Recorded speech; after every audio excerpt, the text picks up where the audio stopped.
ఏకైక ఛానల్ ప్రైమ్9 మీ ముందుకు ఒక ప్రజా ఉద్యమంలా తీసుకొచ్చింది.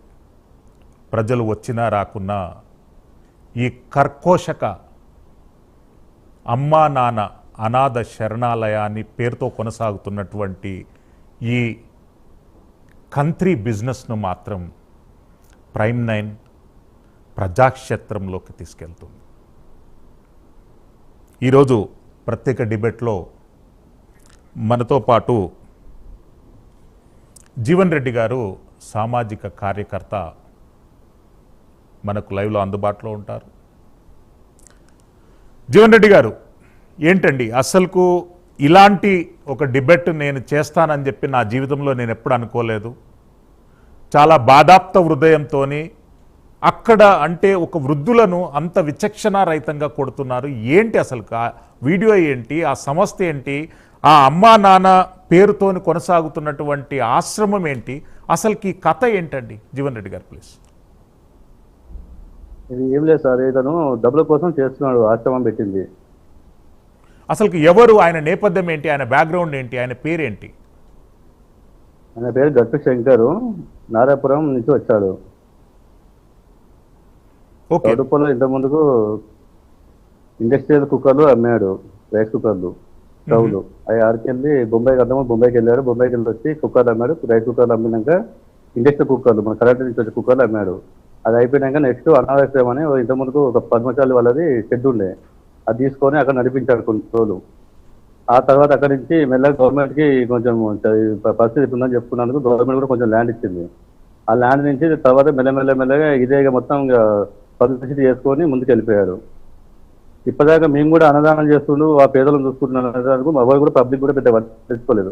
దీని తోడుగా ఇప్పుడు ఇతను ఏం చేస్తున్నాడంటే మన దేవుడిని తీసుకొచ్చాడు ముందుకు. పుణ్యలింగేశ్వర స్వామి టెంపుల్ కట్టి దేవుడి ముందు తెచ్చి ఇది ఒక రకమైన బిజినెస్ అవుతుంది. అంటే దేవుడి మీద దేవుడు ఎప్పుడైనా ఉండొచ్చు, ఎక్కడైనా ఉండొచ్చు, ప్రతి రాయిలో ఉండొచ్చు, ప్రతి పుట్టలో ఉండొచ్చు. అక్కడ దేవుని దేవాలయం కట్టడాన్ని మనం కూడా స్వాగతిస్తాం. నేను కూడా వస్తాను, ఓ కొబ్బరికాయ కొడతాను, దేవుడి ముంగట తల వంచుతాను, అది ఓకే. కానీ దేవుడి క్షేత్ర పరిసర ప్రాంతాలలో దయ్యాలు సృష్టిస్తున్నటువంటి అరాచకాన్ని మీరు ఒక్కసారి వీడియోలో చూడండి. జీవన్ రెడ్డి గారు, వృద్ధులను అంటే నిస్సాయ పరిస్థితుల్లో ఉన్నటువంటి వృద్ధులను, పెద్దవారిని అట్లా కొట్టడం ఎంతవరకు సమంజసం అంటారు? ఇది కరెక్ట్ కాదండి. ఇది మనకు ఇది ఏంటంటే ఇది ఒక మనం చూస్తుంటుంటేనే మనకే బాధ అనిపిస్తుంది ఆ వీడియో చూస్తుంటే. ఈ జనాలు కూడా కొంచెం మార్పు వస్తుంది. ప్రైమ్9 వల్ల చాలా వరకు మార్పు వచ్చింది పబ్లిక్ కూడా. ఇప్పటిదాకా దీన్ని బయటకు తెచ్చిన వాళ్ళు లేదు కాబట్టి ఇంతవరకు ఎవరికి ఇంత ధైర్యం లేదు. ఈ ప్రైమ్9 ముందుకు రావడం వల్లనే ఈరోజు ఇంత మంచి కార్యక్రమం ముందుకు వచ్చింది. అంటే స్థానికంగా ప్రజలు ఎట్లా స్పందిస్తున్నారు ఈ ఆశ్రమం పైన? స్థానికులు ఏమైందండి సార్, ఇతను మొత్తము డబ్బులతో మొత్తం కొనేశాడు సార్, సంస్థలు మొత్తం కొనేశాడు.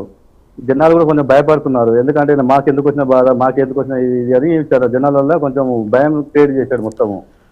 ఎవరికైనా ఏమైనా చెప్దాం అనుకున్నా కానీ వాళ్ళని నెగిటివ్గా ప్రచారం చేస్తాడు. ఇప్పుడు మేము ఏమైనా చెప్పాలని వచ్చినాం అనుకో, మాకు నెగిటివ్గా క్రియేట్ చేస్తాడు, వీడియోలు పెడతాడు, అవి పెట్టి మొత్తం బ్లాక్మెయిల్ చేసేస్తాడు. జీవన్ రెడ్డి గారు, అంటే స్థానికంగా ఎంతోమంది యువకులు ఉంటారు, మహిళలు ఉంటారు, అక్కడ స్థానిక ప్రజాప్రతినిధులు ఉంటారు, స్థానికంగా ఉన్నటువంటి యువజన సంఘాలు ఉంటాయి. వాళ్ళెందుకు ప్రతిఘటించడం లేదు ఈ అంశం పైన, ఇంత క్రూరమైనటువంటి అంశం పైన? అంటే ఈ వీడియోలు ఇప్పుడు బయటకు రాలేదు సార్. ఇప్పుడు మీ ప్రైమ్9 వచ్చాక కొన్ని బయటకు వచ్చాయి, అంతకుముందు కూడా ఇవి బయటకు రాలేదు చాలా వరకు వీడియోలు. ఇప్పటి వరకు కొంతమందికి ఏంటంటే ఇతను డబ్బులు తింటున్నాను తెలుసు కానీ ఈ కొడుతున్నాడు అనే వీడియో కొన్ని బయటకి ఇప్పటిదాకా రాలేదు. ఈ రోజు అంటే మీ ప్రైమ్9 న్యూస్ నుంచి బయటకు వచ్చాయి వీడియోలు. ఇవి జనాలకు కూడా ఆలోచన వస్తుంది అన్నట్టు. ఇప్పుడు నెక్స్ట్ ఏం చేద్దాం అని కొంత ఆలోచనతో కూడా ఉన్నారు జనాలు. కాకపోతే ఇప్పుడు నాకు తెలిసి 2020 ఈ వీడియోలు బయటకు వచ్చినాయి. అంతకుముందు ఎవరు బయటకు తీయలేదు వీడియోలు ఇప్పటిదాకా. జీవన్ రెడ్డి గారు, అంటే అక్కడ ఆశ్రమం ఏర్పాటు చేసుకోవడానికి ప్రభుత్వం ఎలాంటి అనుమతులు ఇచ్చింది? మాకు తెలిసిన సార్ అక్కడ 10 గుంటలు ఇచ్చింది సార్. ఫస్ట్ 10 గుంటలు ఇచ్చింది, కొంతమంది పెట్టుకోవాలి 10 గుంటలు ఇచ్చింది. తర్వాత 2 ఎకరాలు 3 ఎకరాల దాకా ఉంది కబ్జా మొత్తము. కానీ అది ఎన్ని ఇంటి పర్మిషన్ ఉంది ఏందనేది మనకు లీగల్గా ఇంతవరకు కొంత తెలియదు మనకు ముచ్చట. ఇదంతా ఇవి బిల్డింగ్ కట్టింది కూడా జనాలకు ఆల్రెడీగా డబ్బులు కట్టి ఇస్తారు కదా, చందాలు రాసి ఇచ్చిన వాళ్ళు, ఆ దాతలు ఉన్న వాళ్ళు వాళ్ళే ఇచ్చినాయి ఎన్ని మొత్తం. సొంతంగా అతను పెట్టుకుంది ఏం లేదు. ఇతను వచ్చినప్పుడు ఇతను కూడా ఏం లేదు సార్. ఫస్ట్ స్టార్టింగ్ లో పెట్టిన మీకు కాదండి, అంటే జీవన్ రెడ్డి గారు, అంటే జీవన్ రెడ్డి గారు, మన రాజ్యాంగం లోపట, ప్రభుత్వం లోపట ఒక ఆశ్రమం ఏర్పాటు చేయాలంటే కొన్ని అనుమతులు, కొన్ని ఇవ్వవలసినటువంటి పర్మిషన్స్ అనేటటువంటి ఉంటాయి. అట్లాంటివి అమ్మా నాన్న అనాథాశ్రమానికి ఎలాంటి అనుమతులు ఉన్నాయి?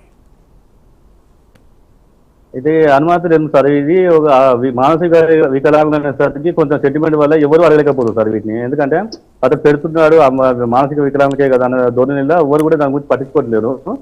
ఈ రోజు కొన్ని వీడియోలు కానీ కొంచెం ఇంత డబ్బులు, ఇంత జిఎస్టీ కడుతుండు, ఇంత ఇన్కమ్ ట్యాక్స్ అనేది ఇప్పటిదాకా ఎవరు తెలియదు జనాలకు. ఈరోజు తెలిసింది కాబట్టి జనాల్లో మార్పు వస్తుంది అన్నట్టు. ఇప్పటిదాకా ఈ ముచ్చటంతా ఎవరు తెలియదు. ఇప్పుడు మీరు బయటకు తీసుకొచ్చిన దాకా ఈ ముచ్చట తెలియదు.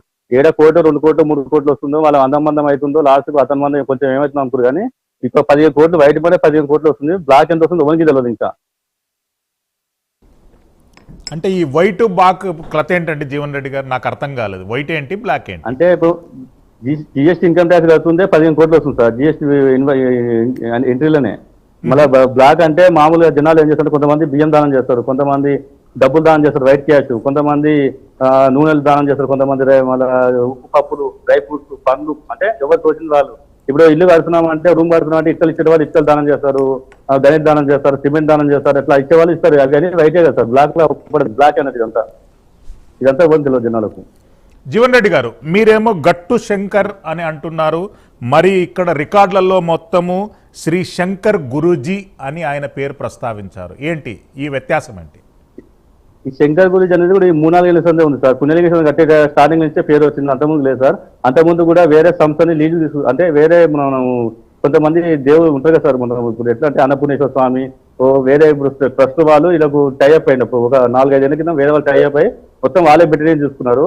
తర్వాత వాళ్ళని పక్కకు దూసేసి ఇతనే ఇప్పుడు కొత్తగా ఇతని సొంతంగా ఇప్పుడు ఒక పేరు పుణ్యలింగేశ్వర స్వామి టెంపుల్ పెట్టి వీటిని కొత్తగా ఒక పేరు పెట్టేశాడు మార్కెట్లో ఇప్పుడు. ఎస్, ఇప్పుడు అక్కడ ఆయన ఆశ్రమంలో ఎంతమంది వృద్ధులు ఉంటున్నారు జీవన్ రెడ్డి గారు? మీ దగ్గర ఏమన్నా వివరాలు ఉన్నాయా? మాకు తెలిసిన సార్ ఒక 300 నుంచి ఇప్పుడు వరకు నాకు తెలిసి 300 మంది ఉంటారు. వాళ్ళని కొత్త వాళ్ళని తీసుకొచ్చినా కూడా జాయిన్ చేసుకోరు సార్. ఇంకోటి ఎవరు వచ్చారు ఎవరు పోతారు అనే రికార్డు కూడా కరెక్ట్ ఉండదు. ఎవరు ఇప్పుడు గ్రామ పంచాయతీ కానీ మున్సిపాలిటీ కానీ దీనికి ఎంత బాధ్యత అనేది కూడా ఎవరికి లేదు ఇంతవరకు. వచ్చిన వాళ్ళు ఎవరు ఎంతమంది ఉన్నారు మా దాంట్లో వీడియో తీసి కనీసం ఎక్స్ప్లెయిన్ చేస్తే పోయిన వాళ్ళు మిస్ అయిన వాళ్ళు కూడా వచ్చి చూస్తున్నట్టు కూడా ఛాన్స్ లేదు. ఎందుకంటే అందరూ ఒకసారి గుంపులు చూపిస్తాడు. ఒక్కొక్కరు వీడియో తీసి ఒక్కొక్కరు ఫోటో తీసి టీవీలలో కానీ ప్రెస్ మీడియా కానీ మామూలుగా ఫ్లెక్సీలలో కట్టి ఇట్లా గోడ మీద పెట్టి ఫోటో ఉంది ఇట్లా పలానా వాళ్ళు అని చూస్తుంటే మా సొంత ఒక మానవత్వం ఉన్న కూడా ఒక ఫోటో తీసి కూడా గ్రూప్లలో పెట్టి ఛాన్స్ కూడా లేకుండా అయింది. లోపలికి వచ్చిన వాళ్ళని కూడా ఎవరిని తీసుకోడు. కొత్తగా ఏమైనా తీసుకోవాలంటే వీఐపీగా అంటే లాస్ట్ పోలీస్ స్టేషన్ నుంచి ఇన్ఫర్మేషన్ తీసుకుంటాడు. అందుకే ఎంతమంది బయటికి వెళ్ళిపోతారో కూడా ఎవరికి తెలియదు. ఎందుకంటే ఇంతకుముందు కానీ సెక్యూరిటీ ఇప్పుడు ఉంది కానీ ఇంతకుముందు అసలే లేదు. రోడ్డు మీద వచ్చేవాళ్ళు పోయేవాళ్ళు వచ్చేవాళ్ళు అన్నట్టు ఉండేది. ఎస్, జీవన్ రెడ్డి గారు మళ్ళీ వస్తాను. మనతో పాటు శంకర్చారి గారు ఉన్నారు, బీఆర్ఎస్ పార్టీ సీనియర్ నాయకులు. శంకర్చారి గారు, ఏంటి అక్కడ జరుగుతున్నటువంటి అంశాలు ఏంటి? గట్టు శంకర్ గారు ఏ రకంగా శంకర్ గురుజా మారారు? ఏమైనా వివరాలు ఉన్నాయండి మీ దగ్గర? Yes, first of all Prime 9 TV channel వారికి హృదయపూర్వకంగా అభినందనలు తెలియజేస్తున్నానండి. ఎందుకంటే